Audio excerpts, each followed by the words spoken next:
He was drunk. I'd gotten used to that. I rarely ever saw him sober. There was something different about him this time. I couldn't quite put my finger on it, but there was something quite off about my father. Something frightening. He sat in his lounge chair, as he usually did every Saturday night, with a remote control on one hand and an almost empty bottle of vodka in the other. My father wasn't watching the television, though. He had his eyes fixated solely on me. I tried to ignore him. I tried to convince myself that he wasn't there, that slumbering figure I was seeing in the corner of my eye wasn't real. And after what seemed like an eternity, my father spoke. "Maria," he said in a slurred and tired voice, "could you be a doll and fetch me another drink?" As my father spoke, he never broke eye contact with me. He just sat there with a small grin on his face, watching me. My mother was in the kitchen, washing dishes. "I think you've had enough for tonight, Jack. I think it would be best if you just went to sleep." My father didn't move. His smile faded into a scowl. He said in a soft and calm voice, "Maria." My mother looked up from washing dishes. "Yes," she said as my father exhaled and broke eye contact with me for the first time in 10 minutes. I felt like a small weight had been lifted off my shoulders. My father then looked up at my mother and stared at her. His dark, beady eyes fixated on my mother. After what seemed like forever, my father spoke. He said in a dark, ominous tone, "Maria, go get me another fucking drink." An angry look fell upon my mother's face. "Go get your own goddamn drink," she mumbled under her breath. No, I don't think my mother meant for my father to hear her. But she said it a little bit too loud to go unnoticed. This sent my father into an absolute rage. He stood up and darted forward towards my mother. My father then brought his hand back and smacked her.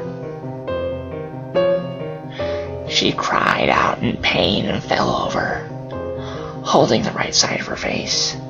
"Jack, calm down!" She screamed as she fumbled frantically to her feet. As my mother got up, there was a red handprint imprinted on her right cheek. "That's a good look for you," my father said.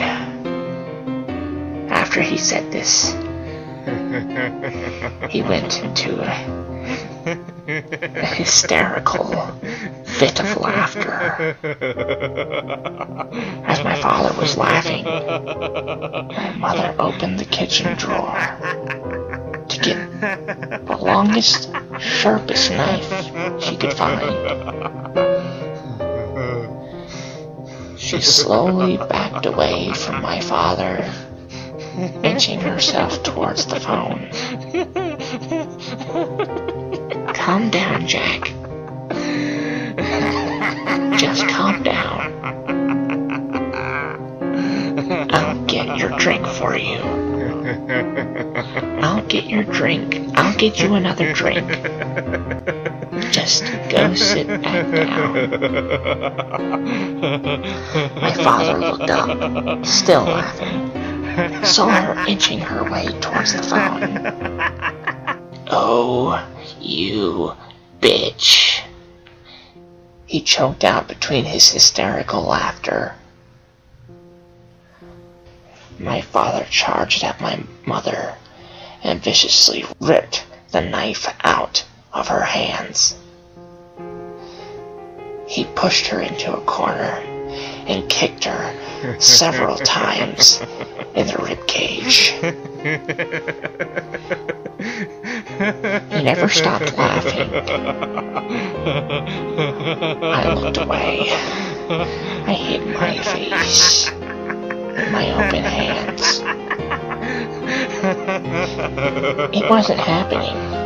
Tears streamed down my face. I heard my mother's gargled cries of despair as she was stabbed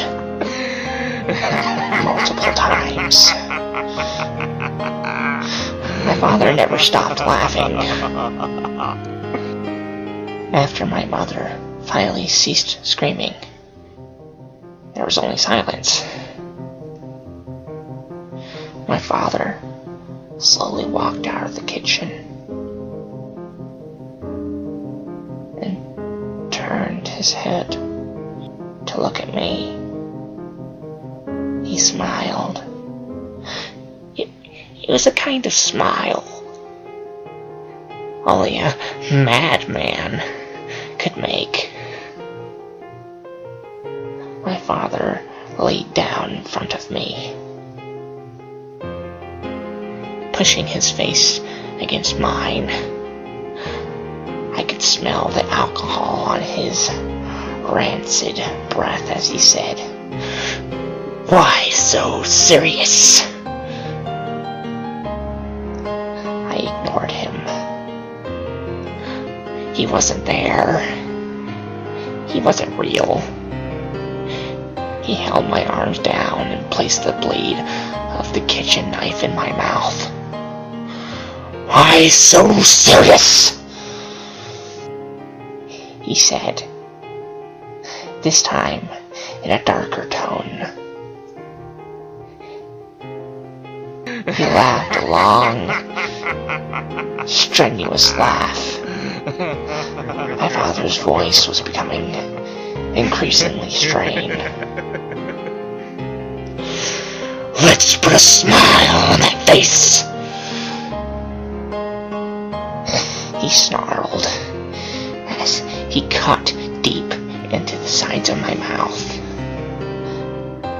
The cuts he had made somewhat resembled a clown's endless grin.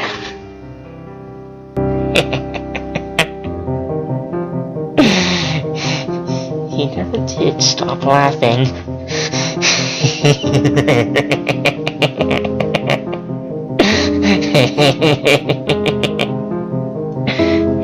And that's how I got my scars.